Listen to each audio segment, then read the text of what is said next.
गुरुर्ब्रह्मा गुरुर्विष्णू गुरुर्देव महेश्वरा सद्गुरु साक्षात परब्रह्म तस्मै श्री सद्गुरुवे नमः।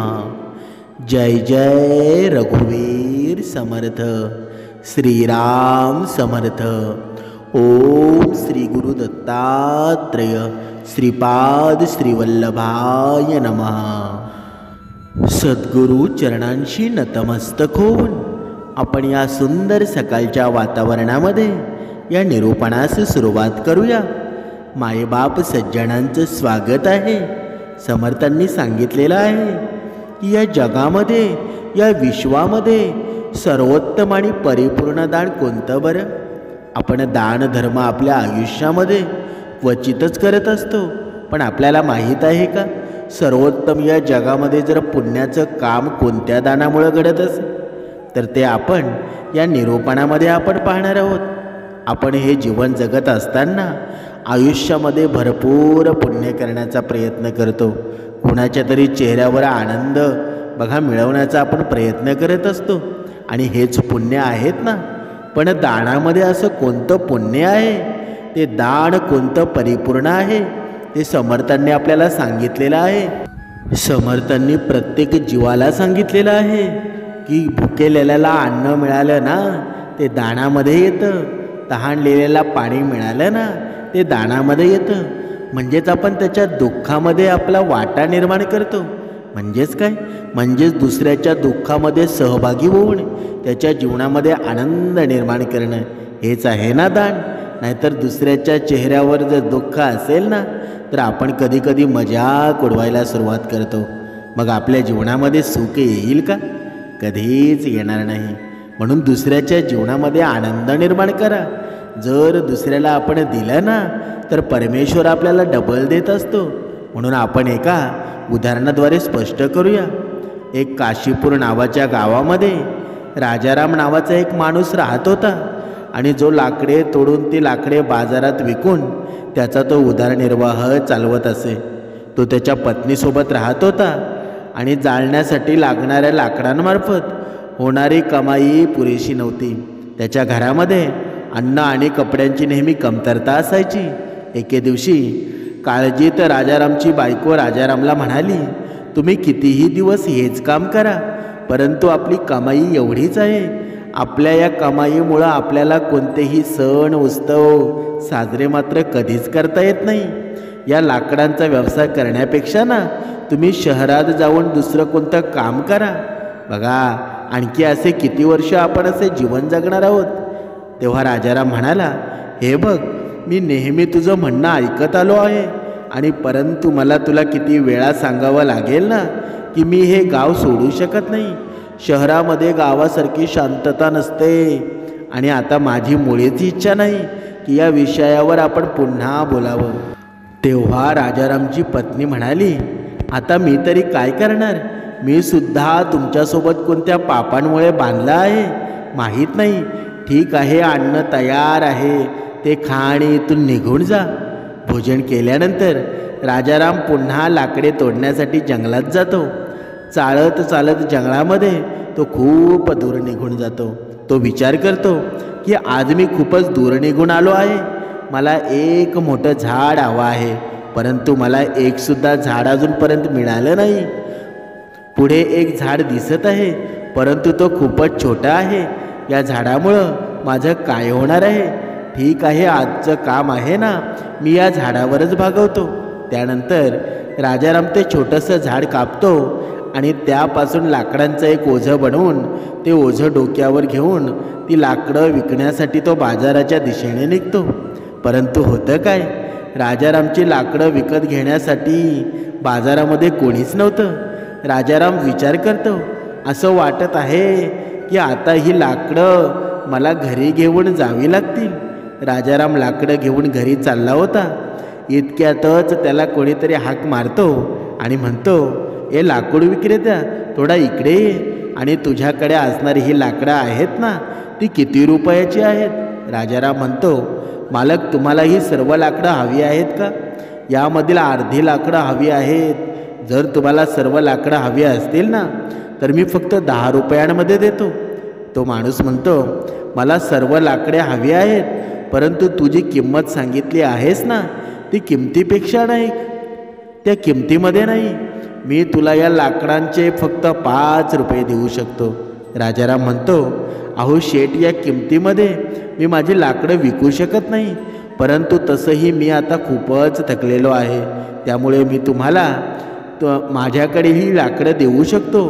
तुम्ही मला 5 रुपये द्या. आधी मला खूप उशीर झाला आहे आणि कृपया तुम्ही मला 5 रुपये लवकरात लवकर देऊन जा. मला लवकर घरी जायचं आहे आणि जेवायचंसुद्धा आहे. त्यानंतर तो माणूस राजारामला 5 रुपये देतो व राजारामला सर्व लाकडं घराच्या शेजारी ठेवण्यास सांगतो. तो माणूस पुढे राजारामला म्हणतो, तसं तू खूपच उपाशी दिसत आहेस. तू काही अन्न खाशील का? सर्व काही तयार आहे. जर तुझ्याकडे वेळ असेल ना तर तू आधी अन्न ग्रहण कर व त्यानंतर तू तुझ्या घरी जा. राजाराम म्हणाला, मला भूक तर खूप लागली आहे, परंतु जर मी तुमचे अन्न खाल्ले ना तर तुमच्यासाठी अन्न शिल्लक राहणार नाही आणि त्यामुळंच मी घरी जाऊन अन्न ग्रहण करेल. तो माणूस म्हणतो, तू काळजी करू नकोस, निश्चिंत होऊन तू अन्न ग्रहण कर. माझ्याकडे इतकं अन्न आहे ना की आणखी 10 लोक खाऊ शकतील. जेव्हा पण तुला भूक लागेल ना तू माझ्याजवळ येऊन अन्न खाऊ शकतोस. राजाराम विचारतो, तुम्ही नेहमी सर्वांना असे अन्न देता का? तो माणूस राजारामला म्हणतो, जेव्हापर्यंत देव मला शक्ती देईल ना तेव्हापर्यंत मला हे कार्य करायचं आहे. पुढे देवाची इच्छा. राजाराम म्हणतो, ठीक आहे, मग मी आज जेवण इथेच करतो. त्या दिवशी राजाराम त्या ब्राह्मणाच्या घरी पोट भरून जेवला आणि त्या ब्राह्मणाचे आभार व्यक्त करत म्हणाला, शेठ, तुम्ही खरंच खूप चांगले माणूस आहात आणि खूपच उदार मनाचे आहात. तुमचे हे चांगले कार्य करण्यासाठी मला तुमची मदत करायची आहे आणि आजपासून मी 10 रुपये किमतीची लाकडं तुम्हाला 5 रुपयातच देत जाईल. ठीक आहे, आता मी जातो. आणि त्यानंतर तो ब्राह्मण म्हणतो, ठीक आहे बाळा, तू जाऊ शकतोस. राजारामने तोडलेली सर्व लाकडं त्या ब्राह्मणाला 5 रुपयांमध्ये दिली आणि तो घराकडे निघाला. घरी गेल्यावर राजारामची बायको म्हणाली, काय झालं, एवढा उशीर तुम्ही कुठे होता बरं? आज तुम्हाला चांगले पैसे मिळाले आहेत का? द्या माझ्याकडे पैसे. तेव्हा राजाराम म्हणाला, पाहायला गेलीस तर व्यवहार चांगला नव्हता, फक्त 5 रुपये मिळाले आहेत, रोजपेक्षा कमीच आहेत, परंतु हे 5 रुपये तू घे. आणि राजारामची बायको म्हणते, काय फक्त 5 रुपये? तू मला 5 रुपये देत आहेस? मी असा विचार केला होता की जेवढे तू रोज पैसे देतोस ना त्यापेक्षा दुप्पट पैसे आज देशील, परंतु आज तर तू पैशांच्या अर्धे पैसे दिले आहेस. तू इतका वेळ कुठे होतास? काय करत होतास? राजाराम म्हणतो, मी लाकडं विकायला निघालो होतो, परंतु बाजारामध्ये गेल्यानंतर मी पाहिलं की माझ्याकडे लाकडं कोणी विकत घेत नाही. त्यानंतर मी आपल्याच जवळच्या गावात गंगापूरमध्ये असणारे ब्राह्मण श्री दीनानाथ यांच्या घरी गेलो आणि त्यांच्या घरी जो पण येतो ना ब्राह्मण दीनानाथ त्यांना अत्यंत प्रेमपूर्वक खायला देतात. आपण अशा लोकांसाठी काही ना काही नक्कीच करायला पाहिजे. तेव्हा राजारामची बायको म्हणते, तो असं लोकांना फुकट अन्न खायला देतो म्हणजे तो ब्राह्मण नक्कीच खूप श्रीमंत असेल, नाहीतर तो सर्व असे कसे करू शकतो? एवढ्या सर्वांना अन्न देणाऱ्याची तू कशा प्रकारे मदत केली आहेस बरं? राजाराम म्हणाला, ते व्यक्ती इतके श्रीमंत नाहीत जेवढा तू विचार करत आहेस. त्यांच्या मनामध्ये फक्त दान धर्माप्रती चांगली भावना आहे. गंगापूरमधील मंदिरामध्ये ते एक पुजारी म्हणून आहेत. ते त्यांनी कमावलेल्या कमाईमधून सर्वांना अन्न देत असतात. राजारामची बायको म्हणते, मी तर तुम्हाला फक्त हेच विचारत होते की तुम्ही त्या ब्राह्मणाची मदत कशा प्रकारे केली. आपले उत्पन्न अत्यंत कमी आहे, मग असं असताना आपण त्या ब्राह्मणाला कशा प्रकारे मदत करू शकतो? तुम्ही स्वर्गात जाण्याबद्दल विचार करू नका, कारण सर्वप्रथम पृथ्वीवर कसं जगायचं याबद्दल अगोदर विचार करा. तेव्हा राजाराम म्हणतो, तुला माहीत तरी आहे का मी काय केलं आहे? मी त्या ब्राह्मणाला म्हणालो की मी जे लाकडं आणतो ना ती लाकडं तुम्हाला अर्ध्या किमतीमध्ये देईल. आता उद्यापासून मी लाकडांचं ओझं एक आपल्यासाठी आणि एक त्यांच्यासाठी तोडत जाईल. तेव्हा राजारामची बायको म्हणते, उद्यापासून जर तुला लाकडाचे 2 ओझे तोडता आले ना तरच तू लाकडे विकायला जा, नाहीतर फक्त 5 रुपयांमध्ये मी आपला घर कसा चालवू शकते. राजाराम म्हणतो, जो मी निर्धार केला आहे ना तो पूर्ण करण्याचा मी पूर्ण प्रयत्न करणार आहे. पुढे देवाची इच्छा. मी त्या ब्राह्मणाच्या घरी अन्न खाल्लं आहे आणि आता राजाराम रोजच्या रोज जलाऊ लाकडे कापत असे आणि ते लाकडं गंगापूरमधील ब्राह्मण दीनानाथ यांच्या देऊन त्यांच्याकडून फक्त 5 रुपये घेत असे. एके दिवशी ब्राह्मण दीनानाथ भोजन करण्यासाठी बसले होते. तेव्हाच बाहेरून आवाज आला आणि हे ब्राह्मण देवता, मी लाकडे घेऊन आलो आहे, मला तुम्ही 5 रुपये द्या. तुम्ही इथे येऊन तुमची लाकडे घ्या जेणेकरून मला जाता येईल. राजारामचं हे बोलणं ऐकल्यानंतर ब्राह्मण दीनानाथ म्हणाले, हे बघ राजाराम, मी आज तुला 5 रुपये देऊ शकत नाही. तू तुझी लाकडं घे आणि इथून जा. राजाराम म्हणाला, लाकडे घेऊन परत का जाऊ? मी ही लाकडं तुमच्यासाठीच आणली आहेत. तुमच्याकडे आता पैसे नसतील ना, तुम्ही उद्या पैसे द्या. मला आता खूप भूक लागली आहे, त्यामुळे तुम्ही मला थोडं अन्न द्या. मला तुम्ही अन्न तर देऊ शकता ना? तसं तर तुम्ही सगळ्यांनाच अन्न देत असता. तेव्हा ब्राह्मण दीनानाथ म्हणतात, ठीक आहे राजाराम, सर्वप्रथम तू तुझे पाय धुवून घे, मी तुझ्या जेवणाची व्यवस्था करतो. ब्राह्मण दीनानाथ त्यांच्या घरात जाऊन पत्नीला हा सर्व प्रकार सांगतात. तेव्हा ब्राह्मणाची पत्नी म्हणते, तुम्ही त्या लाकूडवाल्याला असं वचन का दिलं बरं? आपल्या घरी तर खाण्यासाठी काही शिल्लक नाही, फक्त तेच अन्न शिल्लक आहे जे अन्न तुम्ही खात आहात. या वेळेला आपण राजारामला अन्न कसं देणार बरं? सर्व अन्न संपलं आहे, तुम्हाला हे माहीत नाही का? तेव्हा तो ब्राह्मण म्हणतो, यामध्ये इतकं मोठं असं काय झालं? तुम्हाला जे अन्न दिलं आहेस ना ते राजारामसाठी पुरेसं आहे. मी असा विचार केला आहे की मी आज उपवास करतो. तेव्हा त्या ब्राह्मणाची पत्नी म्हणते, मला सांगा, तुम्ही असे किती दिवस करणार आहात? जर आपल्याकडे तेवढं काहीच नाही आहे, मग हे सर्व कशासाठी करायचं? आपण जे काही करतोय ना, जे दानधर्म करतोय, ते आपण कुठून आणायचं? तेव्हा ब्राह्मण दीनानाथ म्हणतात, सर्व काही देवाचीच कृपा आहे. देव पाहून घेईल की त्यानं आपल्याला कुठून द्यावं. सर्वप्रथम तू राजारामला अन्न खायला दे. बघा, इथे आपण पाहत आहोत, या कथेमध्ये रंगून जाऊ नका, कारण आपण पाहत आहोत या जगामध्ये, या विश्वामध्ये सर्वोत्तम परिपूर्ण दान कोणतं असतं. बघा, ब्राह्मण दीनानाथ हे नेहमीच त्यांच्या घरी येणाऱ्यांना अन्न द्यायचे. मग त्यांच्या घरामध्ये काय असो अथवा नसो, इकडे राजाराम रोजच्या रोज जंगलामध्ये जाऊन लाकडे तोडत असे. राजाराम जंगलामध्ये जाऊन विचार करू लागला की जंगलातील समोरील सर्व सुकी लाकडे झाडं मी तोडली आहेत, आता फक्त हिरवी झाडं उरली आहेत आणि जंगलामध्ये आत जाणं थोडं अवघडसुद्धा आहे. मी यापूर्वी कधीच या जंगलामध्ये इतका आतमध्ये गेलो नाही. मला थोडं सावध राहायला पाहिजे. या जंगलामध्ये भयानक प्राणीसुद्धा असू शकतात. जर त्या प्राण्यांनी मला काही केलं ना, असा विचार करून राजाराम जंगलामध्ये थोडा पुढे जातो. परंतु भरपूर अंतर चालूनसुद्धा राजारामला जंगलामध्ये सुकलेलं झाड कुठे दिसत नाही. थोडं अंतर चालल्यानंतर राजारामला एक झाड दिसतं आणि राजाराम विचार करतो की हा झाड खूप मोठा आहे.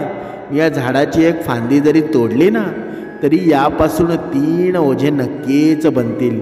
आधीच मला खूप उशीर झाला आहे.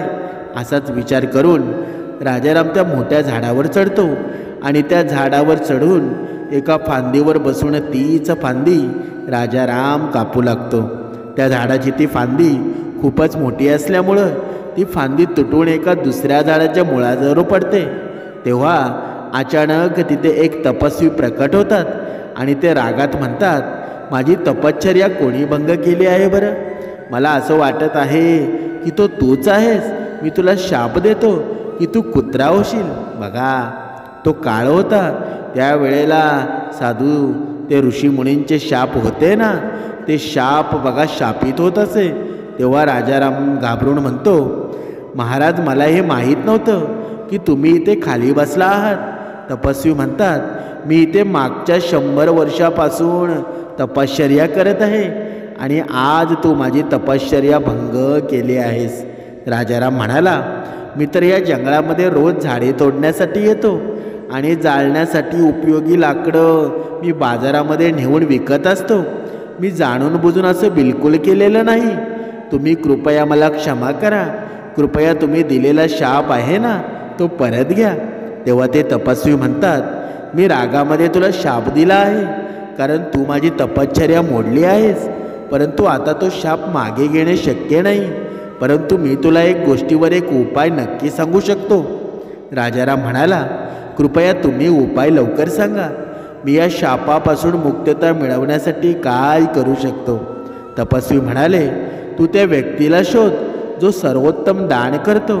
त्यानं अन्न ग्रहण केल्यानंतर त्याच्या ताटामध्ये एक दाणा जरी शिल्लक राहिला ना, तो दाणा जर तू खाल्लास ना, तर तू या शापापासून मुक्त होऊ शकतोस. राजाराम रडत म्हणतो, मी माझ्या कुटुंबाचे पालनपोषण रोजच्या रोज लाकडे तोडून आणि ती लाकडे बाजारात विकून करत असतो. आता मी कुत्रा बनलो आहे, मग माझ्या पत्नीचं काय होईल. तपस्वी म्हणतो, काळजी करू नकोस. तुझ्या पत्नीला कोणत्याही गोष्टीची काहीच कमतरता भासणार नाही. देव आहेत, ते तिची सर्व व्यवस्था करतील. जेव्हा तुझ्या शरीराचा पूर्ण रंग पांढरा होईल ना, तेव्हा तुला दिलेला शाप तुटेल. तेव्हा तू सर्व कष्टांपासून मुक्त होशील आणि धन धान्याने तू सुखी आयुष्य जगशील. राजाराम शापामुळे एक कुत्रा बनलेला होता आणि राजाराम म्हणतो, मला आता परवानगी द्या महाराज. इतकं म्हटल्यानंतर राजाराम शापापासून मुक्तता मिळवण्यासाठी त्याचा प्रवास सुरू करतो. राजाराम विचार करू लागतो की ज्या प्रकारे त्या ऋषीमुनींनी सांगितलं आहे त्या प्रकारे मला सर्वोत्तम दान करणारा व्यक्ती कुठे मिळू शकेल बरं. मला काहीच कळत नाही. इतक्यातच राजारामच्या डोक्यामध्ये एक विचार येतो की गंगापूर गावामध्ये असणारे दीनानाथ ब्राह्मण हे खूपच उदार मनाचे आहेत. मी माझा पहिला प्रयत्न म्हणून ब्राह्मण दीनानाथ यांच्या जवळ जातो आणि राजाराम कुत्र्याच्या रूपामध्ये ब्राह्मण दीनानाथ यांच्या घरी जातो. दीनानाथ त्यांच्या पत्नीला म्हणत असतो, चल आज खूप चांगलं झालं आहे. आज कोणत्याही अडचणीशिवाय मी सर्व पाहुण्यांना अन्न देऊ शकलो. आज खरंच मी खूप समाधानी आहे. देवाने मला त्या सर्वांना अन्न देण्याची शक्ती द्यावी जे माझ्याकडे येत असतात. त्यानंतर तो ब्राह्मण दीनानाथ अन्नग्रहण करण्यासाठी बसतात. ब्राह्मणाने अन्नग्रहण केल्यानंतर उरलेले अन्न त्यांची पत्नी बाहेर फेकून देते आणि राजाराम कुत्र्याच्या रूपामध्ये तिथे आला आणि ते अन्न त्यानं खाल्लं. ब्राह्मणाच्या बायकोने जे अन्न बाहेर टाकलं होतं ते अन्न खाल्ल्यानंतर राजारामच्या अर्धे शरीर पांढरे होते. राजाराम आनंदाने म्हणतो की मला वाटलंच होतं की ब्राह्मण दीनानाथ हे खूपच उदारमनाचे व्यक्ती आहेत. त्यामुळं मला आता लगेच अर्ध्या शापापासून मुक्तता मिळाली. परंतु पूर्णपणे शापातून मुक्त होण्यासाठी मला दुसऱ्या व्यक्तीला शोधावं लागेल. मला कोणीतरी नक्कीच मिळेल. त्या ऋषीमुनींनी मला जो शाप दिला आहे ना, त्यापासून जर मला मुक्तता मिळाली ना, तर मी धन धान्यानं संपन्न होऊन जाईल. मी असे अनेक वर्ष जरी लाकडं तोडली ना, तरीसुद्धा मी इतका श्रीमंत बनू शकणार नाही. परंतु त्या ऋषीमुनींनी त्या दिलेल्या शापामुळं माझ्यासोबत हे खूपच चांगलं झालं आहे. मला हा शाप देण्यासाठी तुमचे खूप खूप आभार महाराज. इतकं म्हटल्यानंतर राजाराम दुसऱ्या माणसाला शोधू लागतो.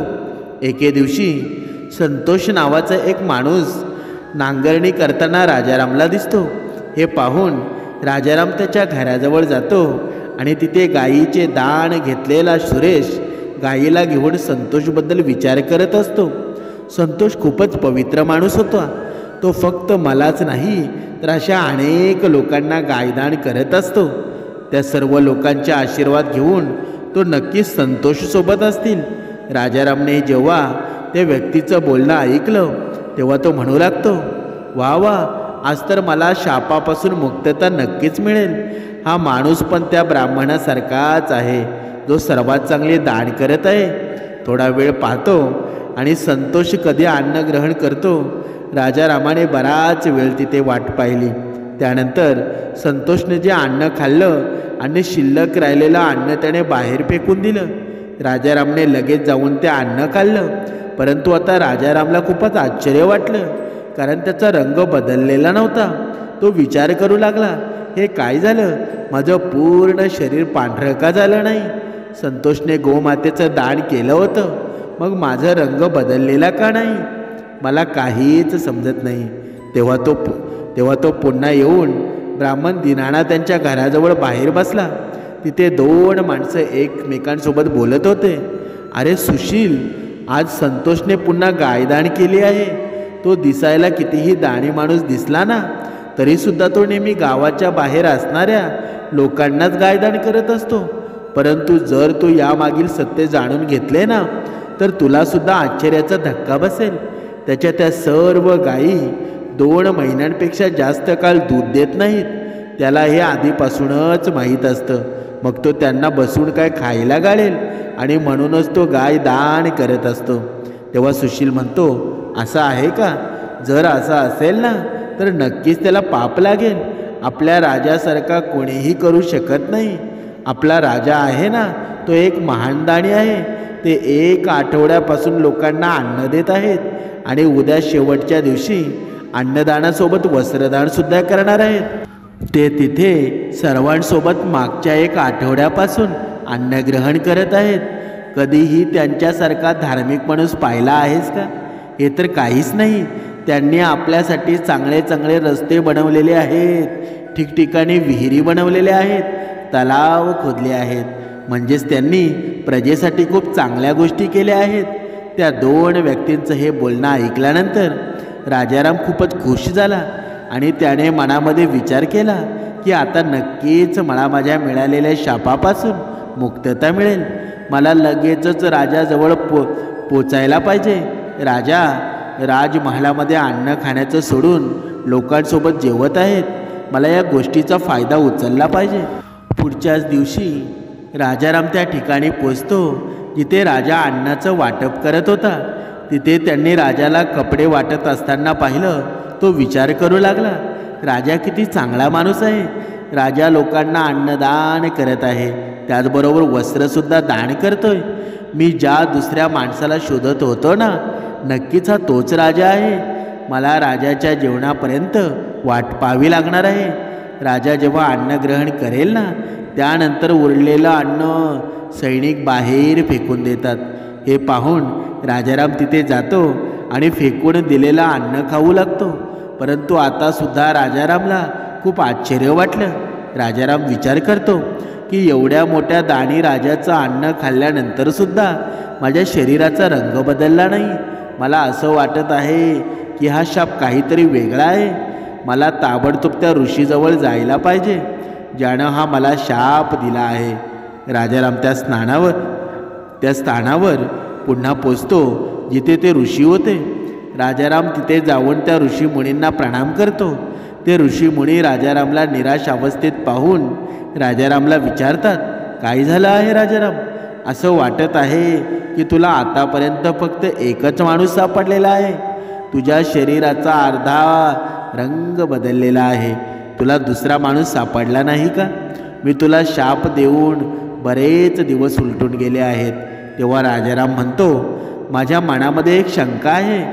ब्राह्मण दीनानाथ यांचं अन्न खाल्ल्यानंतर माझ्या शरीराचा अर्धा रंग पांढरा झाला. त्यानंतर त्यांच्यापेक्षा अधिक प्रमाणात दान करणाऱ्या व्यक्तींना मी पाहिलं, परंतु त्यांच्याकडील अन्न खाल्ल्यानंतर मला काहीच फायदा झाला नाही. त्याचबरोबर आपल्या शहरातील राजा खूप मोठे धार्मिक व्यक्ती आहेत. 1 आठवड्यापर्यंत त्यांनी सर्वांना अन्नदानसुद्धा केलं, वस्त्रदानसुद्धा केलं आहे. इतक्या मोठ्या धार्मिक व्यक्तीकडून अन्न खाल्ल्यानंतरसुद्धा शापापासून मुक्तता होऊ शकलो नाही. मला असं वाटत आहे की यामध्ये काहीतरी रहस्य असावं. महाराज, कृपया तुम्ही यामागील मला रहस्य सांगा. तेव्हा ते संत म्हणू लागले, तुझ्या 2 व्यक्तींकडे अन्न खाल्लं ना, त्यांनी जे दान केलं होतं ते दान खरं नव्हतं. संतोष अशा गोष्टीचं दान करत होता ज्या गोष्टींची त्याला गरज नव्हती.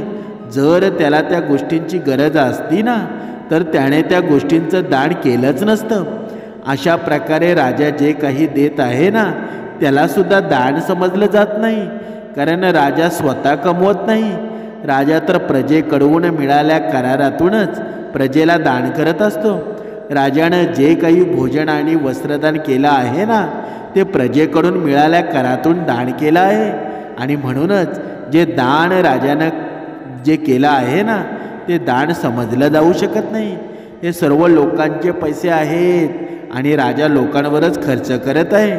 आणि म्हणूनच राजाचे जे अन्न खाल्ल्यानंतर सुद्धा तू त्या शापापासून मुक्तता होऊ शकला नाहीस. राजाराम, सर्वात योग्य दान म्हणजे त्या ब्राह्मण दीनानाथाने उपाशी असणाऱ्या लोकांना अन्न दिलं. त्यावेळेला त्यांनी स्वतःही अन्न ग्रहण केलं नाही, परंतु त्याच्या घरी येणाऱ्यांना त्यांनी अन्न दिलं. आणि म्हणूनच त्यांनी केलेलं दान आहे ना ते सर्वोत्तम दान आहे. राजाराम, तू काहीतरी दुसरे प्रयत्न कर, तू नक्कीच या शापापासून मुक्त होशील. राजाराम म्हणाला, ठीक आहे महाराज, मी सर्व काही अगदी योग्य प्रकारे समजलो आहे. तुमचे खूप आभार आहेत. राजाराम दुःखी मनाने तिथून निघून जातो आणि राजाराम विचार करू लागतो की मी तर खूपच थकलो आहे, मला खूप भूक लागली आहे, मला जर अन्न मिळालं ना तर खूप चांगलं होईल. इतक्यातच राजारामला एक म्हातारा व्यक्ती मडक्यामध्ये पाणी घेऊन जाताना दिसतो. तिथे 2 व्यक्ती बोलत होते. ते म्हाताऱ्या व्यक्तीला पाहतोच तो मडक्यामध्ये पाणी आणतो आणि तिथे ठेवतो. तो या रस्त्यावरून जाणाऱ्या लोकांना पाणी देत असतो. हा म्हातारा व्यक्ती दिसायला 90 वर्षापेक्षाही अधिक वयाचा दिसतोय, परंतु तो जे कार्य करतोय ना ते कौतुकास्पद आहे. त्यानंतर त्या वृद्ध व्यक्तीनं त्यांच्यासोबत जे अन्न आणलं होतं ना ते अन्न खाऊ लागतो. आणि उपाशी असलेला राजाराम त्या वृद्ध व्यक्तीजवळ जातो. तो म्हातारा व्यक्ती त्याच्या जवळीला अन्नामधून थोडंसं अन्न राजारामला देतो. जसे राजाराम त्या वृद्ध व्यक्तीकडे अन्न खातो, ताबडतोब त्याच्या शापातून मुक्त होऊन जातो. लगेचच तो कुत्र्यापासून एक माणूस बनतो. राजाराम त्या म्हाताऱ्या व्यक्तीचे आभार व्यक्त करतो आणि तो माघारी परत येतो. समर्थांनी सांगितलेलं आहे, दान असो ना कधीही छोटा असो किंवा मोठा असो, तो कधीच असा छोटा मोठा नसतो. दुसऱ्यांची भूक भागवणारे ते ब्राह्मण दीनानाथ होते ना, आणि तहान भागवणारे ते वृद्ध व्यक्ती होते. यासारखा असतो सर्वोत्तम दान असतो ना, स्वतःऐवजी दुसऱ्यांची मदत करणं, हाच सर्वोत्तम दान आहे. अशा प्रकारे चालत चालत राजाराम त्याच्या पत्नीजवळ त्याच्या गावामध्ये पोचतो आणि आनंदाने आयुष्य जगू लागतो. इकडे ब्राह्मण दीनानाथ यांनी एवढे दान केले होते ना की त्यांच्याकडे खायलासुद्धा काही उरले नव्हते. जेव्हा त्यांच्या पत्नीनं त्यांना विचारलं की शेजारच्या गावामध्ये एक शेठ राहतात आणि ते पुण्य विकत घेतात, तुम्ही त्यांच्याकडे जाऊन तुमच्याकडील काही पुण्य विकून काही पैसे घेऊन या, ज्या पैशामार्फत आपले काही काम चालू शकेल. त्या ब्राह्मणाची इच्छा नसूनसुद्धा पत्नीच्या वारंवार म्हटल्यामुळं तो तिथे जाण्यासाठी तयार झाला. आणि ब्राह्मण दीनानाथ यांच्या बायकोने रस्त्यामध्ये खाण्यासाठी त्यांना 4 भाकरी दिल्या. भाकऱ्यांची शिदोरी घेऊन ब्राह्मण दीनानाथ त्यांच्या मार्गाला निघाले. जेव्हा ते ब्राह्मण त्या नगराच्या शेजारी पोचतात, ज्या नगरामध्ये तो शेठ राहत होता तिथे एक तलाव होतं आणि त्याच तलावामध्ये स्थान आदी कार्यापासूनच निवृत्त झाल्यानंतर ब्राह्मण दीनानाथ भाकरी खाण्यासाठी बसले की इतक्यातच त्यांच्यासमोर एक कुत्री आली. आणि त्या कुत्रीनं जंगलामध्ये पिल्लांना जन्म दिला होता. तिची ती पिल्लं आणि ती कुत्री मागच्या 3 दिवसापासून उपाशी होते. खूप जोरामध्ये पाऊस पडत होता आणि त्यामुळंच ती पिल्लांना एकटे सोडून त्या शहरामध्ये जाऊ शकत नव्हती. त्या कुत्रीला उपाशी असलेलं पाहून ब्राह्मण दीनानाथ यांनी त्या कुत्रीला त्यांच्या जवळील एक भाकरी दिली. त्या कुत्रीनं ती भाकरी खाल्ली आणि त्यानंतर ब्राह्मण दीनानाथ यांनी त्यांच्याकडील दुसरी भाकरी तीसुद्धा त्या कुत्रीला दिली. ती दुसरी भाकरीसुद्धा त्या कुत्रीनं खाऊन टाकली. अशा प्रकारे एक एक करून त्या ब्राह्मणाने 4 भाकऱ्या त्या कुत्रीला खायला दिल्या. कुत्रीने 4 भाकऱ्या खाल्ल्यानंतर ती तृप्त झाली. त्यानंतर ब्राह्मण दीनानाथ उपाशी तिथून उठून निघून जातात. त्यानंतर ब्राह्मण दीनानाथ त्या शेठ जवळ पोचतात. शेठजवळ गेल्यानंतर ब्राह्मण दीनानाथ त्याचे पुण्य विकण्याबद्दल शेठला म्हणतात. शेठ म्हणाला, तुम्ही दुपारनंतर या. त्या शेठची बायको खूपच पतिव्रता स्त्री होती. शेठनं त्याच्या पत्नीला विचारलं, एक व्यक्ती आला आहे, त्याला त्याचे पुण्य विकायचं आहे आणि म्हणूनच तू मला सांग त्याच्या पुण्यापैकी कोणते पुण्य सर्वोत्तम आहे. शेठची बायको म्हणाली, आज त्याने तलावाच्या शेजारी बसून उपाशी असलेल्या कुत्रीला ज्या 4 भाकऱ्या दिल्या आहेत ना, तेच पुण्य तुम्ही विकत घ्यायला पाहिजे. कारण ते पुण्य आहे ना, त्याच्या आयुष्यातील सर्वोत्तम मोठे पुण्य आहे. ठरलेल्या वेळी ब्राह्मण दीनानाथ शेठजवळ आले आणि शेठला येऊन म्हणाले, तुम्ही माझ्या पुण्यापैकी कोणते पुण्य खरेदी करू इच्छितात. शेठ म्हणाले, आज तुम्ही जो यज्ञ केला आहात ना, आम्ही त्या यज्ञाच्या पुण्याला खरेदी करू इच्छित आहोत. ब्राह्मण दीनानाथ म्हणाले, मी आज कोणतेही यज्ञ केले नाही. माझ्याकडे तर इतके पैसे नाहीत की यज्ञ करू शकेल. तेव्हा शेठ म्हणाले, आज तुम्ही तलावाच्या शेजारी बसून उपाशी कुत्रीला ज्या 4 भाकऱ्या दिल्या आहेत ना, मी तेच पुण्य विकत घेऊ इच्छित आहे. दीनानाथाने विचारलं, त्या वेळेला तर तिथे कोणीच नव्हतं, मला कोणी पाहतसुद्धा नव्हतं. मग तुम्हाला ही गोष्ट कशी समजली. शेठ म्हणाला, माझी बायको पतिव्रता स्त्री आहे आणि तिनेच या सर्व गोष्टी मला सांगितलेल्या आहेत. तेव्हा ब्राह्मण दीनानाथ म्हणाले, खूप चांगलं आहे, तुम्ही माझे पुण्य घेऊ शकता, परंतु तुम्ही त्याचे मूल्य काय देणार बरं. शेठ म्हणाला, तुमच्या भाकऱ्या जेवढ्या वजनाच्या होत्या ना, तेवढ्याच वजनाचे हिरे मोती तुम्हाला देईल. ब्राह्मण दीनानाथ यांनी शेठचा हा प्रस्ताव स्वीकारला आणि त्यानंतर शेठने अंदाजाने 4 भाकऱ्या बनवल्या आणि तराजूच्या एका पारड्यामध्ये त्या भाकऱ्या ठेवल्या आणि दुसऱ्या पारड्यात हिरे मोती इत्यादी वस्तू ठेवल्या. परंतु अनेक रत्न ठेवूनसुद्धा भाकरी असलेला पारडा वर गेला नाही. तेव्हा शेठ म्हणाले, आणखी रत्नांची पिशवी आणा.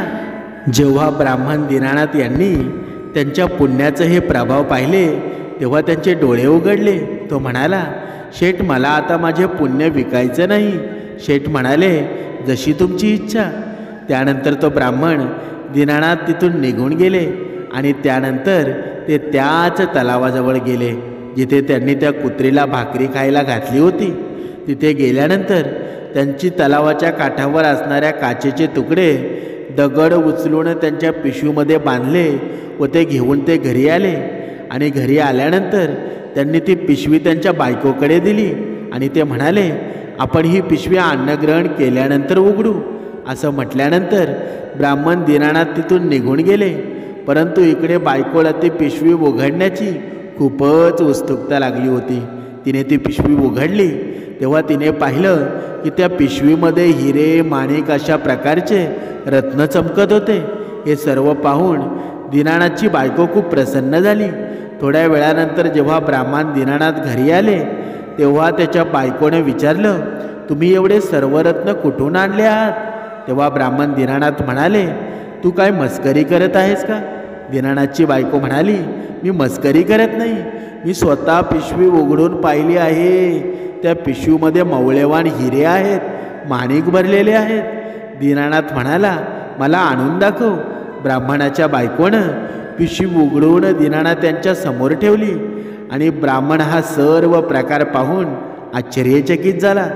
ब्राह्मण दीनानाथ यांनी सर्व गोष्टीला त्या पुण्याचा प्रभाव समजले. जे पुण्य त्यांनी या कुत्रीला भाकरी खायला घालून कमावलं होतं ना, त्यानंतर त्यांनी त्यांच्या प्रवासाची सर्व हकीकत त्यांच्या बायकोला सांगितली. या कथेचं तात्पर्य काय. समर्थांनी सांगितलेलं आहे की आपल्याला हे समजतं की निराधार प्राण्याला दिलेल्या दानाचं फळ असतं ना, ते अनंत पट होऊन जातं.